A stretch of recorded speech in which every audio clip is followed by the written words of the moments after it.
Good afternoon all of you. अब हम लोग देखेंगे जीरो ऑर्डर रिएक्शन का व्यंजक। आपने जीरो ऑर्डर रिएक्शन की परिभाषा देखा, जीरो ऑर्डर रिएक्शन की एग्जाम्पल भी आपने देख लिया। एक बार पुनः डिस्कशन करा देते हैं जीरो ऑर्डर रिएक्शन क्या था। बड़ा हल्का परिभाषा है, इसमें जरा सा भी दिक्कत नहीं होगा याद करने में। तो वे अभिक्रिया की दर जो अभिकारक की सांद्रता पर निर्भर नहीं करता है, तो वैसी रिएक्शन को या वैसी कोटि को जीरो ऑर्डर रिएक्शन कही जाती है। अब जीरो ऑर्डर रिएक्शन में आपने जो उसके एक्सप्लेनेशन देखा था, वह एक्सप्लेनेशन पुनः यहाँ पे लिखना पड़ेगा, क्योंकि उससे भी हमारा इक्वेशन पहला लेना है, फर्स्ट नंबर। तो क्या था वहां पे? तो वहां पे आपने क्या किया था कि माना रिएक्शन माना था, माना समीकरण ए, और इधर क्या था? उत्पाद। प्रारंभिक समय में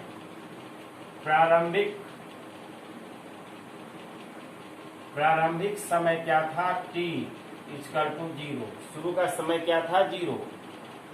जिसके लिए जो है उत्पाद भी शुरू का क्या था? 0। और अभिकारक को जो था रिएक्टेंट को हमने a माना। कुछ समय के बाद, समय तो बीतता है ना, कुछ समय के बाद, तो उस समय को कुछ समय के बाद यानी t समय के बाद, तो उसमें उत्पाद जो होता है उसको लिया x, तो अभिकारक क्या हो जाएगा? a minus x. इसका जरूरत पड़ेगा हमको। और इसमें देखा था आपने कि दर समीकरण में, दर नियम के अनुसार क्या था? r equal to k active mass a, फिर क्या था हमारा? 0। इसलिए इसका इक्वेशन बना था k, क्योंकि a 0 का मान जो है a पर अगर कोई भी घातांक का पावर आता है 0, तो उसका मान क्या हो जाता है? a जो है वही 1 हो जाता है। तो k को 1 से गुणा करेंगे तो k हो जाएगा। That is equation first. यहाँ तक तो आपने पहले भी देखा है। अब हमको देखना है कि इसका व्यंजक, कैसे व्यंजक निकालेंगे। तो बल गतिकी के अनुसार लिख देते हैं, गतिकी के अनुसार, गतिकी के नियम के अनुसार, बल गतिकी भी लिख सकते हैं आप। नियम के अनुसार क्या था? dx बटे dt किसका था? r का। तो r इक्वल टू dx बटे dt। यह इक्वेशन हमारा क्या हो गया? सेकेंड। अब इक्वेशन फर्स्ट एवं सेकेंड को मिलाने से, इक्वेशन फर्स्ट एवं सेकेंड को मिलाने से, फर्स्ट और सेकेंड को मिला देंगे, दोनों में क्या है? r तो कॉमन हो जाएगा। क्या बचेगा? k इक्वल टू dx बटे dt।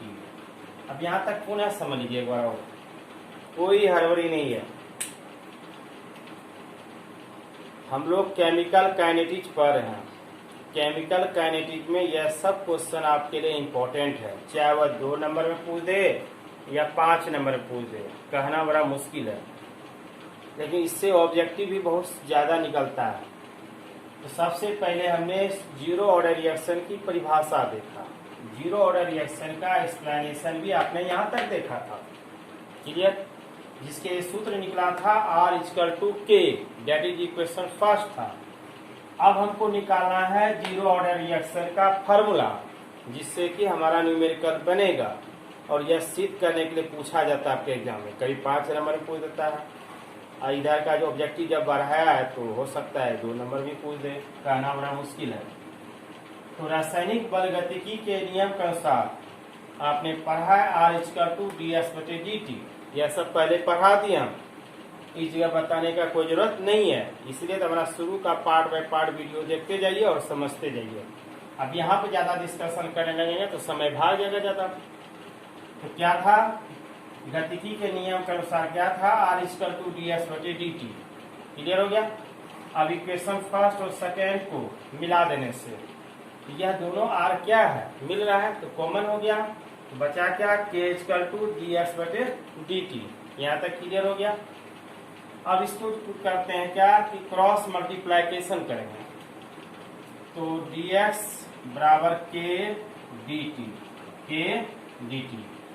अब यहाँ पे हम लाएंगे, कैलकुलस में आप लोग पढ़े होंगे इंटीग्रेशन, समाकलन। और अभी आप कहेंगे सर हम कैलकुलस नहीं पढ़े हैं, तो कोई दिक्कत नहीं है, जो हम बता रहे हैं उतना सीखिए, जब पढ़िएगा तो समझ में आ जाएगा।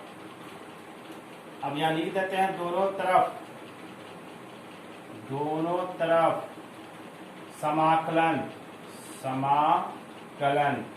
यानी इंटीग्रेशन, दोनों तरफ इंटीग्रेशन करने पर क्या होगा। अब इंटीग्रेशन का चिन्ह यही होता है, ds = k इंटीग्रेशन dt। अब इंटीग्रेशन को हंसकाएंगे तो क्या हो जाएगा, x = k t और c इंटीग्रेशन इसका क्या हुआ, c समाकलन। अब निकल गया हमारा सूत्र जो है x = kt + c, यह हमारा निकल गया इक्वेशन तीसरा। अब इसी से हमारा जो है जीरो ऑर्डर रिएक्शन का मेन फार्मूला निकलेगा। तो यह जो निकला, तो देखिए शुरू का समय क्या था, t = 0, तो लिख देते हैं यहाँ पे, इसका एक्सप्लेनेशन हम यहाँ कर देते हैं। यहाँ पे आपने देखा था प्रारंभिक समय t = क्या था, 0, और उत्पाद में क्या था हमारा x का मान 0 एवं x का मान क्या था, 0। यहाँ का 0 और x का मान क्या था, 0। तब क्या करेंगे, इसका मान इक्वेशन तीसरा में बैठाने पर, यानी इक्वेशन तीसरा में t एवं x का मान बैठाने पर लिख देते हैं इक्वेशन तीसरा में 3 में t एवं x का मान रखने पर,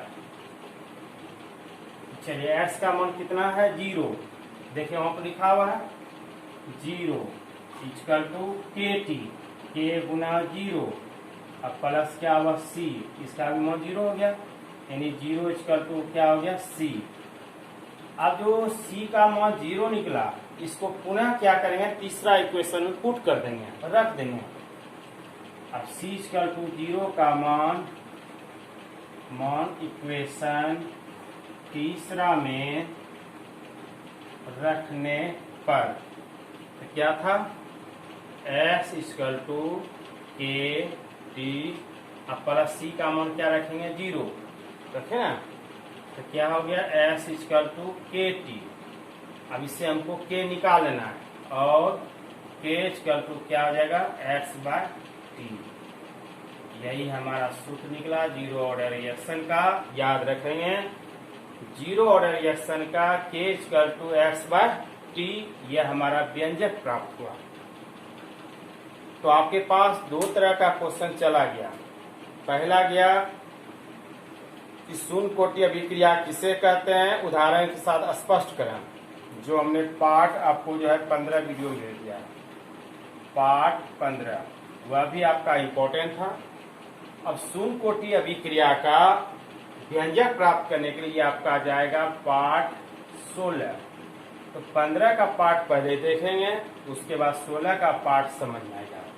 अगर 15 नहीं देखेंगे, 15-16 से भी पहले आपको हमने पढ़ाया था कि दर समीकरण के नियम के अनुसार, द्रव्यानुपाती नियम के अनुसार, उसको भी देखेंगे तब यहाँ समझ में आएगा। रासायनिक अभिक्रिया की दर में भी आपको पढ़ाए थे, R = dx/dt। यही सब अड़चन है कि अगर पीछे का वीडियो अगर आप नहीं देखेंगे तो यह सब आपको समझने में बाधा उत्पन्न करेगा। फिर कहेंगे कि मूल केमिस्ट्री समझाती नहीं है। हम कैसे समझा दें, आप एक बगल से देखिए। आज भी हमने वीडियो निकाल के देखा आप लोग का, तो जिसमें IQ लिखा है उसमें देख रहे हैं 105, 120, और जिसमें हमने IQ नहीं लिखा उसमें है 93, 38, 48। इस तरह का व्यूअर है। तो कैसे उम्मीद करते हैं हम आगे का ऊपर का जो है पॉइंट समझ लेंगे। हमारा बात मानिए, कम से कम पढ़ तो लीजिए, तब IQ है तो उसको रख लीजिएगा। तो समझा हुआ रहेगा तभी तो आप रख पाएंगे, नहीं तो यह कैलकुलेशन आपके लिए क्या होगा, पहाड़ लगेगा। नहीं तो 1 मिनट में यह कैलकुलेशन आप क्या करेंगे, बना देंगे। एक बार पुनः रिवाइज करा देते हैं। कि जीरो ऑर्डर रिएक्शन का यहाँ तक तो पहले भी देखा आपने, अभी भी समझा है। गतिकी नियम के अनुसार यानी रासायनिक गतिकी के नियम के अनुसार R equal to D S by D T था। इक्वेशन पहला और दूसरा में क्या किए, मिला दिए। दोनों को मिलाने के बाद K equal to D S by D T आया। अब इसको क्रॉस मल्टीप्लाइकेशन कर दिए तो डी एस बराबर के डी टी आ गया। अब दोनों तरफ इंटीग्रेशन करने पर तो क्या हुआ, इंटीग्रेशन या इंटीग्रेशन का पहचान है डी एस बराबर के डी टी व के इंटीग्रेशन डी टी। अब इंटीग्रेशन के जगह क्या आ गया, एक्स इक्वल टू के टी प्लस सी हो गया इंटीग्रेशन समाकलन। अब प्रारंभिक समय में टी था, क्या मान था, प्रारंभिक समय शुरू का समय टी का मान 0 और उसमें उत्पाद शुरू में उत्पाद तो नहीं है निर्माण होगा, कोई चीज का उत्पाद कैसे होगा, जैसे हम ये स्टार्ट किए हम तो स्टार्ट के क्या इतना बड़ा एक्सप्लेनेशन तो क्यों हो गया था, कुछ समय लगा बताने में, तब यह एक्सप्लेनेशन आपको दिखाई पड़ा।